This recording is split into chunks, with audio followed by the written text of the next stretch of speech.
Hello, and welcome back to the English Learning Podcast. I'm Jason, your host, and as always, I'm here with my wonderful co-host, Julia. Hi everyone, I'm so happy to be here with you again. If you want to learn how real people speak English in everyday life, then today's episode is perfect for you. That's right. Our topic today is how people talk in English. You'll learn how native speakers talk in real conversations, not just in textbooks. We'll break it down in a simple and fun way so you can start speaking more naturally too. We'll talk about everyday conversations, small talk, idioms, the difference between formal and informal English, and even some common mistakes to avoid. And we'll also give you real examples and a chance to practice with us. So whether you're at home, commuting, or just relaxing, you can improve your English with us right now. Yes, and don't worry if you're a beginner. We'll keep the language easy and clear for you to follow. Just listen and enjoy. So grab your notebook or just sit back and listen. Let's explore how people really talk in English, starting with everyday conversations. All right, let's dive into our first part, everyday conversations. Julia, have you ever noticed how different real-life English is from the English we see in textbooks? Oh, absolutely, Jason. In real life, people speak quickly, use contractions like I'm, your, let's, and they often don't use full sentences. It's much more relaxed and casual. Exactly. Let's give our listeners an example. Imagine two friends meeting on the street. Hey, long time no see. How have you been? Hey, I've been good. Just super busy with work. You? Same here. Work's been crazy lately. Want to grab coffee sometime? Sure. Let's do it this weekend. That's a very simple, natural conversation. Notice how short and casual the sentences are? Yes, and how we use phrases like long time no see. How have you been? Want to grab coffee? These are very common in everyday English. Also, we don't always speak in full grammar.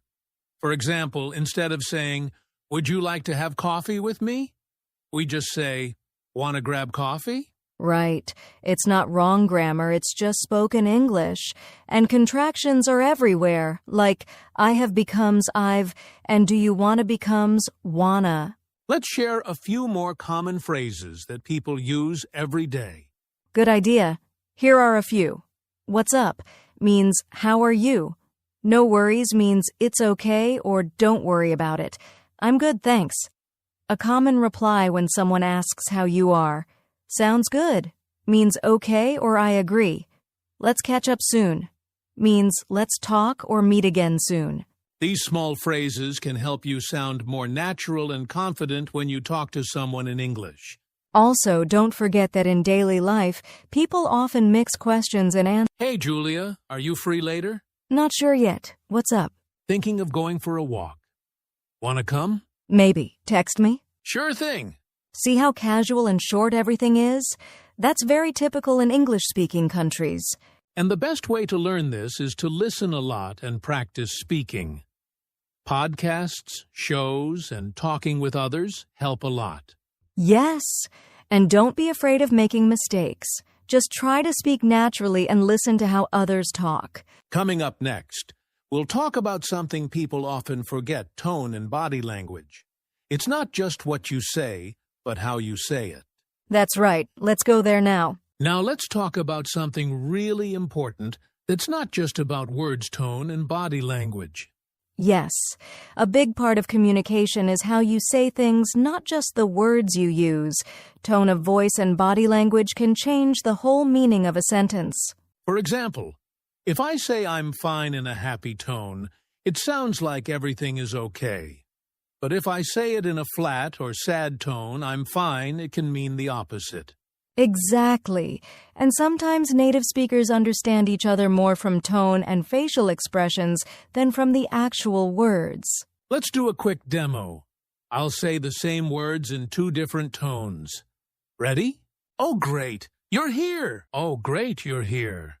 Wow! Same sentence, totally different feelings. In the first one, you're happy. In the second, maybe you're annoyed. Exactly. So, for English learners, It's really important to listen to the emotion in people's voices.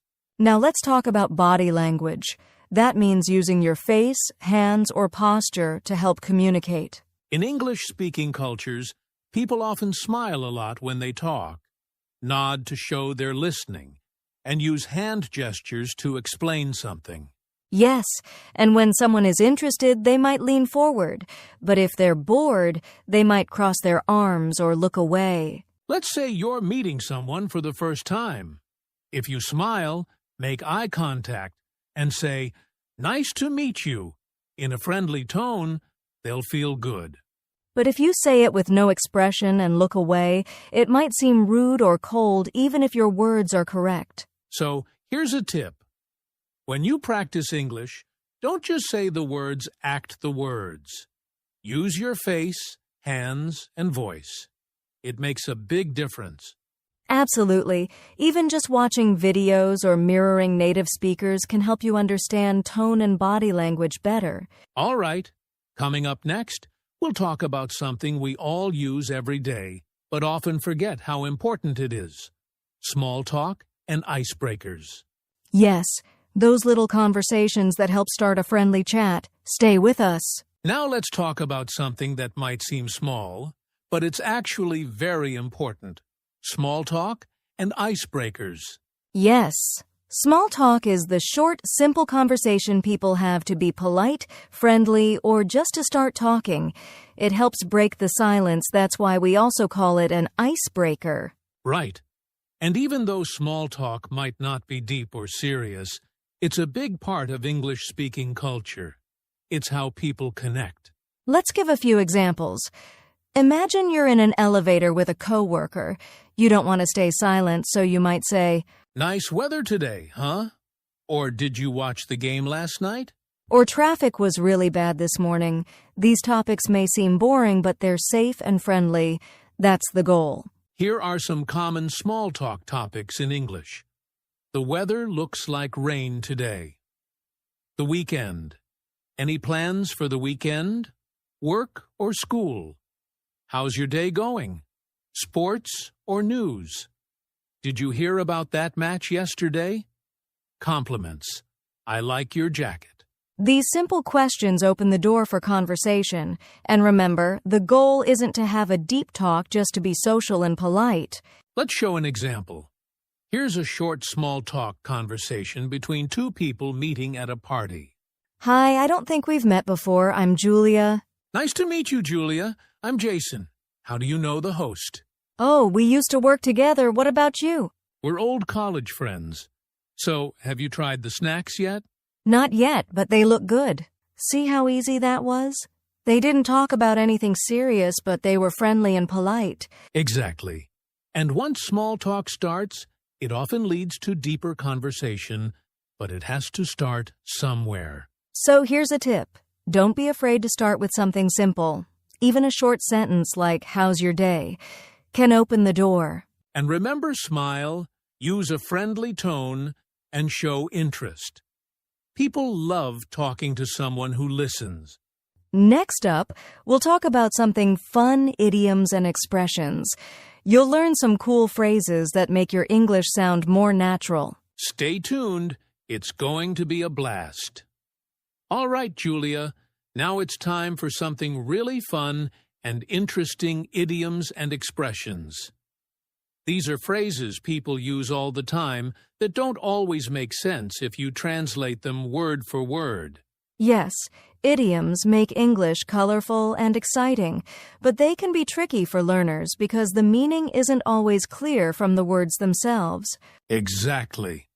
For example, if someone says, "It's raining cats and dogs," they don't mean animals are falling from the sky. It just means it's raining very heavily. Let's share a few popular idioms that people use in everyday English conversations. Great idea. Here are 5 idioms with simple explanations. Break the ice to start a conversation in a friendly way. Piece of cake, something very easy to do. Hit the books to study hard. Under the weather, feeling sick or not well. Spill the beans to tell a secret. Those are great. And these idioms come up in conversations a lot, so knowing them will help you understand native speakers better. Let's do a quick example with the idiom break the ice. Imagine you're at a party and you want to start talking to someone new. You might say, "Hi, I'm Julia. How do you know the host?" That's a way to break the ice. Exactly. And if you want to say something was easy, you could say, "The exam was a piece of cake." It sounds much more natural and fun than just saying, "The exam was easy." Here's a quick challenge for our listeners. Try to use one idiom you learned today in a conversation this week. Yes, practice makes perfect, and don't worry if you don't get it right the first time. Just keep trying. Next, we'll talk about how to speak formally and informally. That's important because the way you talk changes depending on who you're talking to. You don't want to sound too stiff with your friends or too casual in a job interview. Let's get into it. All right, Julia.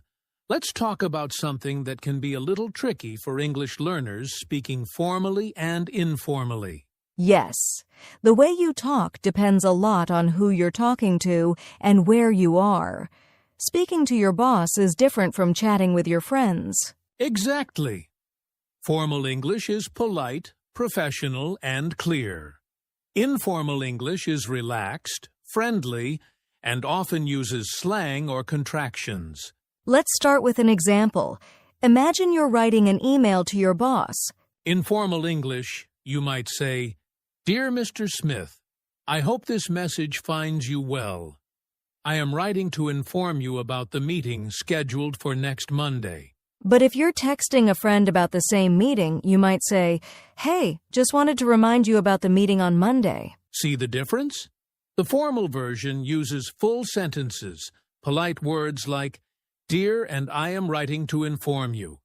The informal version is short and casual. Here are some common formal versus informal expressions. Formal, informal, "I am writing to inform you. Just wanted to tell you I would appreciate it if could you? Thank you for your attention. Thanks, I look forward to hearing from you. Talk soon." Another big difference is in contractions. Formal English usually avoids contractions like don't or can't.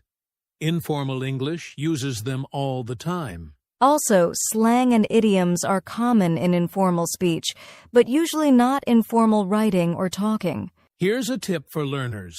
Match your language to the situation. When in doubt, it's better to be a little more formal.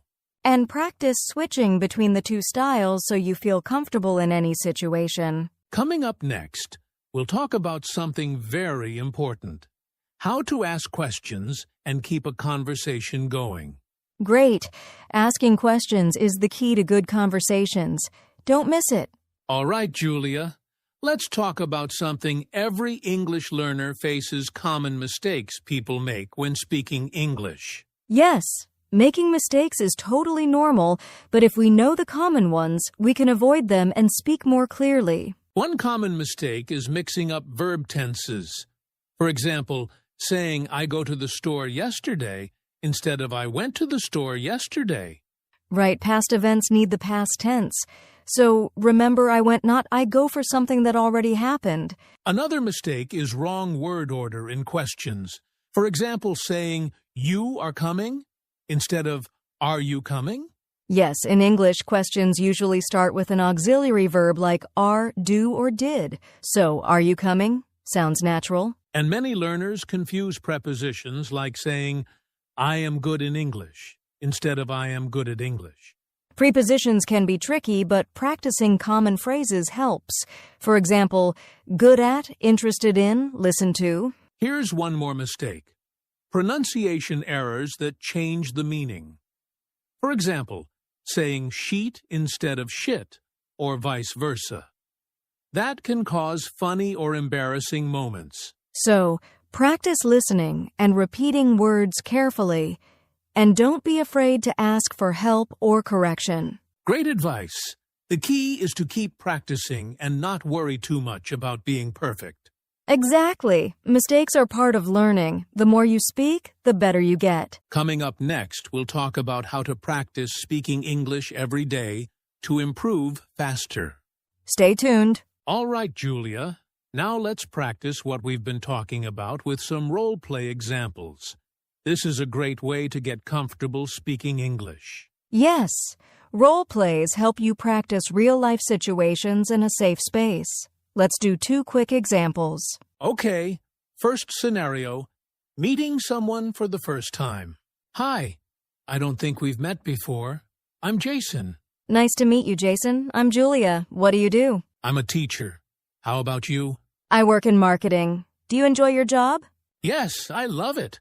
What about you? Me too. It's fun and challenging. Great. Now let's try a second scenario.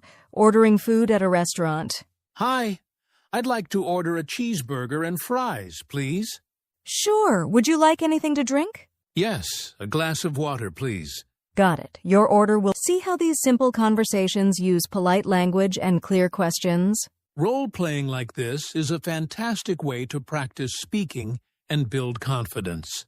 Try practicing with a friend or even by yourself in front of a mirror. Next up, we'll share some tips on how to improve your English pronunciation.